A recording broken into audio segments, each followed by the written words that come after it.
Alright, thanks for watching. An I to the 1 versus 1 to the I. Is there a difference between them? Can we compare them? Watch this video and find out. Well, first of all, both of those are complex numbers, so it's pretty hard to compare them, so that's out of the question. But it turns out there's one fundamental difference. Namely, if you raise this complex number to this real power, you always get I. And that's without a question. So all the complex number people can agree on this. This one is slightly trickier. Because look, 1 to the I, well, on the one hand, it could equal to 1. Okay? On the other hand, remember 1 is e of 2 pi I.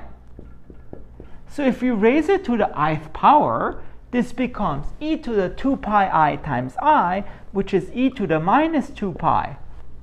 But this is also e to the 4 pi I to the ith power, and that is e to the minus 4 pi. Or even worse, it could be e to the 2 pi m I to the ith power, and it's e to the minus 2 pi m.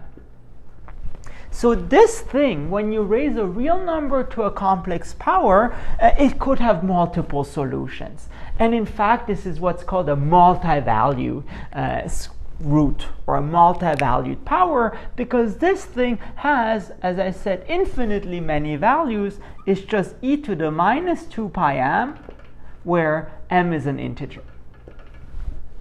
However, because there's such a debate, and we would like this to be 1, there's something called the principal root, and it's basically whenever the argument is between 0 and 2 pi, so 0 including, 2 pi excluding, well, this 1, it corresponds to e to the 0I, and then e to the 0I, because the 0 is between 0 and 2 pi, we choose this one to be the principal root. For this thing, there's no problem at all, because I, you might object, well, isn't I e to the, let's say, 5 pi I? 5 pi over 2I. Well, if you raise it to the first power, it still becomes e to the 5 pi over 2I, which is still I. So even though I might have different expressions, in the end, we do get the same answer no matter what we pick. But for this one, we need to pick the principal one in order to get exactly one answer. And again, there are other fun videos like that, ln of I, I to the I, etc., where we get many interesting results. Alright, I hope you like this. If you want to see more math, please make sure to subscribe to my channel. Thank you very much. Pi to the e or e to the pi, which one is bigger and why? Consider x to the 1 over x. Mad respects. This has a maximum at e, I can guarantee. And therefore e to the 1 over e is bigger than pi to the 1 over pi. Superfly. So raising this to the pi-th power after a long shower, we get that e to the pi is bigger than pi to the e. QED. Matematika adalah pelajaran yang sangat rumit, bikin kepala cenat-cenut. Yap, menghitung bilangan yang banyak dengan rumus yang sulit, membuat banyak orang menyerah mengerjakan PR atau soal matematika. Bagi yang tidak terbiasa, menghitung matematika sederhana saja terkadang butuh lama. Namun jangan khawatir, berikut ini kami sajikan beberapa trik khusus berhitung lebih mudah dan cepat yang tidak pernah diberikan di sekolah. Mau tahu triknya? Simak satu tuntas ya. Halo Science Lovers, kamu sedang menyaksikan Science Popular. Klik subscribe dan aktifkan lonceng notifikasimu untuk mendapatkan video-video edukasi dan ilmu pengetahuan populer menarik sehari-hari.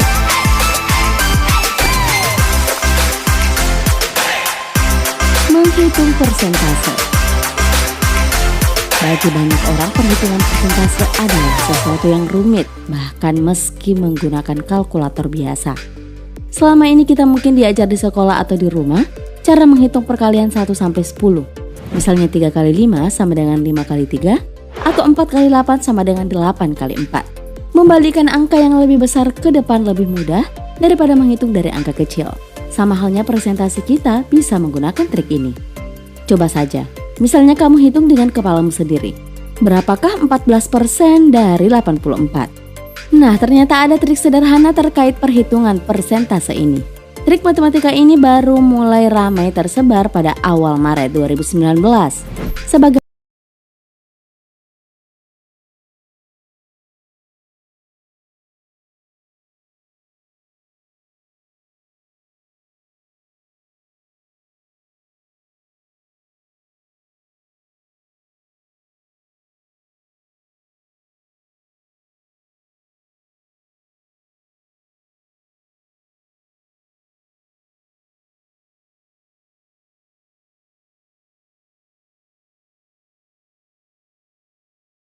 hal ini bermula dari jagoan matematika Ben Stevens mencuit trik ini di akun Twitternya.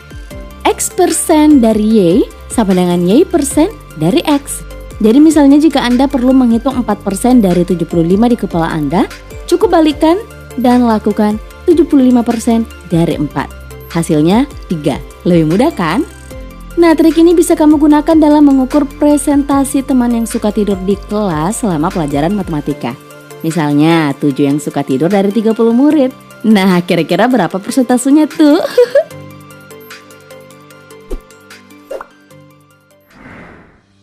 Perkalian bilangan besar. Nah, balik lagi soal perkalian. Jika biasanya kita mendapati perkalian kecil, maka saat mendapatkan bilangan besar, rasanya sangat sulit ya kan? Berikut ini adalah cara biasanya menghitung bilangan besar yang pernah diajarkan. Contohnya, 5127 kali 4265. Puyeng kan? Nah, model perkalian yang diajarkan di sekolah adalah seperti ini kan? Cara tradisional adalah dengan mengalihkan bilangan paling kanan sebelah bawah dengan yang paling kanan sebelah atas, lalu berlanjut ke bilangan setelahnya. Cara ini bakalan memakan waktu yang lama. Nah, tahu nggak sih ada cara yang lebih cepat menghitung perkalian angka besar? Metode ini dikembangkan oleh dua matematikawan Arnold Schonhage dan Volker Streisand pada tahun 1971. Menurut pakar matematika University of New South Wales, Profesor David Harvey, cara ini dengan memakai operasi n pangkat log dalam kurung n dengan algoritma seperti ini. Memang sih algoritma ini masih bikin puyeng bagi kita-kita. Lagian juga metode ini tidak bakalan berguna pas kamu ke warung tetangga buat jajan. Tapi science lovers, penelitian ini justru memberikan manfaat luar biasa bagi para peneliti nih. Dengan bantuan algoritma Schonhage-Streisand, para peneliti dapat menghitung dengan lebih cepat dan mudah. Nah, hasil temuan mereka bisa membantu komputer dalam mengalihkan bilangan-bilangan besar dengan lebih cepat dan efisien, yaitu hanya memerlukan waktu 30 detik saja. Ini adalah algoritma perkalian tercepat yang pernah ada. Kamu sudah tahu kan kalau sistem komputer sangat dipengaruhi oleh algoritma matematika? Bagaimana ia dapat beroperasi dengan cepat? Mungkin untuk manusia melakukan perkalian dasar seperti itu hanya butuh waktu sekejap saja. Tapi jika komputer menggunakan metode perkalian dasar, akan butuh waktu lama. Apalagi jika bilangan dengan miliaran digit, komputer akan membutuhkan waktu berbulan-bulan. Nah, itu tadi trik matematika yang tidak diajarkan di sekolah. Menurutmu, apa hal yang membuat matematika itu menarik dan rumit? Berikan komentarmu di bawah ya. Dan jangan lupa like dan share video ini ke teman-teman kamu. Sampai jumpa di video selanjutnya, Science Lovers.